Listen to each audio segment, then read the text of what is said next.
Hi friend, ಎಲ್ರಿಗೂ ನಮಸ್ಕಾರ. ನಾನು ಶೋಭಾ. ಇವತ್ತಿನ ರೆಸಿಪಿ ಬಂದು ಇದ್ಕಿದ ಬೇಳೆ ಸಾಂಬಾರು ಯಾವ ವಿಧಾನದಲ್ಲಿ ಅಂತ ಮಾಡೋಣ ಬನ್ನಿ. ನೋಡಿ, ಇವಾಗ ಇದು ಮುದ್ದೆಗೆ, ಪೂರಿಗೆ, ಚಪಾತಿಗೆ, ರೋಟಿಗೆ ಒಂದು ಪರ್ಫೆಕ್ಟಾದ ವಿಧಾನದಲ್ಲಿ ಮಾಡೋಣ ಬನ್ನಿ. ನೋಡಿ, ನಾನು ಇಲ್ಲೊಂದು ಕೆ ಜಿ ಅವರೆಕಾಳನ್ನ ಕ್ಲೀನ್ ಮಾಡಿ ಇಟ್ಕೊಂಡಿದ್ದೀನಿ. 1 ಕೆ ಜಿ ಇದೆ, 1 ಕೆ ಜಿ ಅವರೆಕಾಳಿದೆ. ಇಲ್ಲಿ ನಾನೊಂದು ಬಾಣಲೆ ಬಿಸಿಗೆ ಇಟ್ಟಿದ್ದೀನಿ. ಬಾಣಲೆ ಬಿಸಿಟ್ಟ ನಂತರ 2 ಟೇಬಲ್ ಸ್ಪೂನು ಎಣ್ಣೆ ಹಾಕ್ಕೊಂಡಿದ್ದೀನಿ.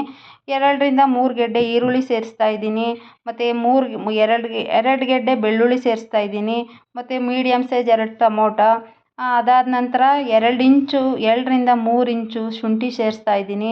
ಶುಂಠಿ ಸೇರಿಸಾದ ನಂತರ ನಾನು ಇಲ್ಲಿ ಇದನ್ನೆಲ್ಲ ಲೋ ಫ್ಲೇಮ್ ಮಾಡ್ಕೊಂಡಿದ್ದೀನಿ. ಹೈ ಫ್ಲೇಮ್ ಮಾಡಿಕೊಂಡ್ರೆ ಎಲ್ಲ ನೋಡಿ ಬ್ಲ್ಯಾಕ್ ಆಗ್ಬಿಡುತ್ತೆ, ಕಲರ್ ಚೇಂಜ್ ಆಗಿಬಿಡುತ್ತೆ. ಈರುಳ್ಳಿ ಒಂದು ಸ್ವಲ್ಪ ಲೈಟಾಗಿ ಕಲರ್ ಚೇಂಜ್ ಆಗೋವರೆಗೂ ಲೋ ಫ್ಲೇಮಲ್ಲೇ ಹುರ್ಕೋಬೇಕು. ಇದನ್ನು ಹೈ ಫ್ಲೇಮ್ ಮಾಡಿಕೊಂಡ್ರೆ ಚೆನ್ನಾಗಿರಲ್ಲ. ನಾವು ಇವಾಗ ಒಂದು ಚಿಕ್ಕದಾಗಿ ಮಸಾಲೆ ರೆಡಿ ಮಾಡ್ಕೊಳ್ಳೋಣ ಬನ್ನಿ.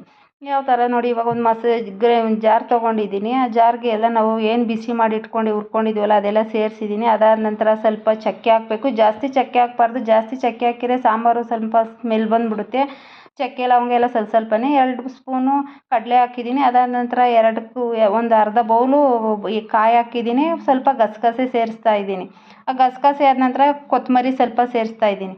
ಕೊತ್ತಂಬರಿ ಸೊಪ್ಪು ಆದಮೇಲೆ ಸ್ವಲ್ಪ ನೀರು ಹಾಕ್ಬಿಟ್ಟು ಗ್ರೈಂಡ್ ಮಾಡ್ಕೊಳ್ಳೋಣ ಮಸಾಲೆನ. ಈಗ ನೋಡಿ, ಮಸಾಲೆ ಸ್ವಲ್ಪ ಗ್ರೈಂಡ್ ಆದ ನಂತರ ಫುಲ್ಲು ಗ್ರೈಂಡ್ ಮಾಡ್ಕೊಂಡಿಲ್ಲ, ನಾನು ಅರ್ಧ ತರಿ ಮಾಡ್ಕೊಂಡಿದ್ದೀನಿ. ಯಾಕೆಂದರೆ ಗಸಗಸೆ ಮತ್ತು ಚಕ್ಕೆ ಅದೆಲ್ಲ ಬೇಗ ನುಣ್ಣಗಾಗಲ್ವ, ಸ್ನ್ಯಾಸ್ ಆಗೋದಿಲ್ವ, ಅದರಿಂದ ಇವಾಗ ನಾನು ಸಾಂಬಾರು ಪುಡಿ ಲಾಸ್ಟಲ್ಲಿ ಸೇರಿಸ್ತಾ ಇದ್ದೀನಿ. ಫೈನಲಾಗಿ ಸೇರಿಸ್ತಾ ಇದ್ದೀನಿ. ಆ ಫೈನಲಾಗಿ ಸೇರಿಸಿ 4 ಸ್ಪೂನು ಸಾಂಬಾರು ಪುಡಿ ಹಾಕಿ ನಂತರ ಗ್ರೈಂಡ್ ಫುಲ್ಲು ಮಸಾಲೆ ರೆಡಿ ಆಯಿತು. ಇವಾಗ ನಾನು ಒಂದು ತಪ್ಪಲೆ ಬಿಸಿಗಿಟ್ಟು ಎಣ್ಣೆ ಸೇರಿಸಿ ಸ್ವಲ್ಪ ಒಂದು ಸಣ್ಣದು ಒಂದು ಮೀಡಿಯಮ್ದು ಸಣ್ಣದು ಈರುಳ್ಳಿ ಹಾಕಿದ್ದೀನಿ.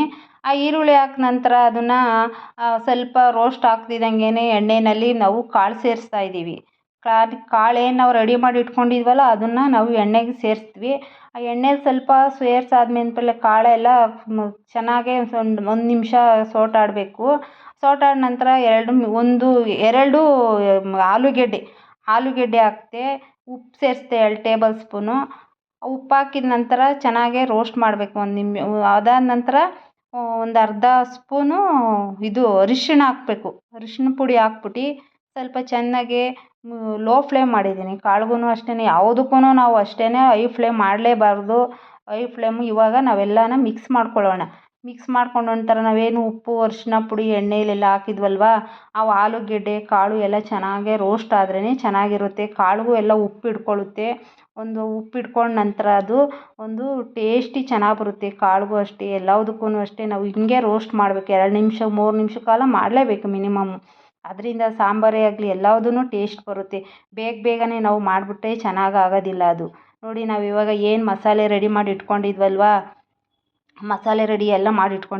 ಅದನ್ನು ನಾನು ಇವಾಗ ಸೇರಿಸ್ತಾ ಇದ್ದೀನಿ. ಅದೆಲ್ಲ ರೋಸ್ಟ್ ಮಾಡಿದ ನಂತರ ಇವಾಗ ಈ ಮಸಾಲೆನೂ ಅಷ್ಟೇ ನೀರು ಹಾಕಬಾರ್ದು. ಸ್ಟಾರ್ಟಿಂಗೇ ಮಸಾಲೆ ಎಲ್ಲ ಸ್ವಲ್ಪ ಒಂದು 2-3 ನಿಮಿಷ ಕಾಳು, ಇವಾಗ ಏನು ಕಾಳು ನಾವು ಹೆಂಗೆ ರೋಸ್ಟ್ ಮಾಡಿದ್ವಿ ಅದೇ ಥರನೇ ಈ ಮಸಾಲೆನೂ ಚೆನ್ನಾಗೇ ರೋಸ್ಟ್ ಮಾಡಬೇಕು. 2 ನಿಮಿಷ ಕಾಲ 3 ನಿಮಿಷ ಕಾಲ ಮಾಡ್ತಾನೆ ಇರಬೇಕು. ಲೋ ಫ್ಲೇಮಲ್ಲೇ ಮಾಡಬೇಕು. ಇದನ್ನು ಹೈ ಫ್ಲೇಮ್ ಮಾಡಬಾರ್ದು, ತಳ ಹಿಡಿದ್ಬಿಡುತ್ತೆ. ಏಕೆಂದರೆ ನಾವು ಇಲ್ಲಿ ಕಾಯಿ ಎಲ್ಲ ಸೇರಿಸಿದ್ದೀವಲ್ವ, ಕಾಯಿ ಮಸಾಲೆ ಎಲ್ಲ ಪ್ರತಿಯೊಂದು ಮಸಾಲೆ ನಾವು ಒಟ್ಟಿಗೆ ಹಾಕಿ ಸೇರಿಸಿರೋದ್ರಿಂದ ಹಿಂಗೆ ರೋಸ್ಟ್ ಮಾಡೋದ್ರಿಂದ ಹಸಿ ಸ್ಮೆಲ್ಲು ಹೋಗುತ್ತೆ. ನಾವು ಇವಾಗ ಹಸಿ ಸ್ಮೆಲ್ ಹೋದ ನಂತರ ಇದು ಒಂದು ಸ್ವಲ್ಪ ಇವಾಗ ಲಾಸ್ಟಲ್ಲಿ ಫೈನಲಿ ನೀರು ಸೇರಿಸ್ತಾ ಇದ್ದೀವಿ. ನೀರು ನಮ್ಗೆ ಎಷ್ಟು ಗಟ್ಟಿ ಬೇಕು ಅಂದರೆ ಸ್ವಲ್ಪ ನೀರು ಕಮ್ಮಿ ಹಾಕ್ಕೊಳ್ರಿ. ನಾವು ಜಾಸ್ತಿ ಬೇಡ ತೆಳು ಇರಬೇಕು ಅಂದರೆ ಸ್ವಲ್ಪ ನೀರು ನೀವು ನೋಡ್ಕೊಂಡು ಸೇರಿಸ್ಕೊಳ್ಳಿ. ಯಾವ ಪ್ರಮಾಣದಲ್ಲಿ ಬೇಕು ಆ ಪ್ರಮಾಣದಲ್ಲಿ ನೀವು ನೀರು ಸೇರಿಸ್ಕೊಳ್ಳಿ. ನಾನು ಇಲ್ಲಿ ಸ್ವಲ್ಪ ಗಟ್ಟಿನೂ ಬೇಡ, ತೀರಾ ತೆಳುವು ಬೇಡ ಅನ್ನೋದ್ರ ಲೆಕ್ಕದಲ್ಲಿ ನಾನು ಸ್ವಲ್ಪ ನೀರು ಹಾಕಿದ್ದೀನಿ. ನಾನು ಫಸ್ಟೇ ಹಾಕಿದ್ದೆ, ತೋರಿಸಿದೆ ನಿಮ್ಗೆ 2 ಟೇಬಲ್ ಸ್ಪೂನ್ ಉಪ್ಪು. ಈಗ ಫೈನಲಾಗಿ 2 ಟೇಬಲ್ ಸ್ಪೂನ್ ಉಪ್ಪು ಸೇರಿಸಿದ್ದೀನಿ. ನೀವು ಎಷ್ಟು ಬೇಕು ನೋಡ್ಕೊಂಡು ಸೇರಿಸ್ಕೊಳ್ಳಿ. ನೋಡಿ, ಈ ಅಳತೆಯಲ್ಲಿ ನೋಡಿ ಯಾವ ವಿಧಾನದಲ್ಲಿ ನಾನು ಮಾಡ್ಕೊಂಡಿದ್ದೀನಿ. ಪರ್ಫೆಕ್ಟಾಗಿ ಈ ವಿಧಾನದಲ್ಲಿ ರೆಡಿಯಾಗಿದೆ. ಈ ವಿಧಾನದಲ್ಲಿ ಟ್ರೈ ಮಾಡಿ. ಪ್ಲೀಸ್ ಸಬ್ಸ್ಕ್ರೈಬ್ ಮಾಡಿ. Thank you for watching.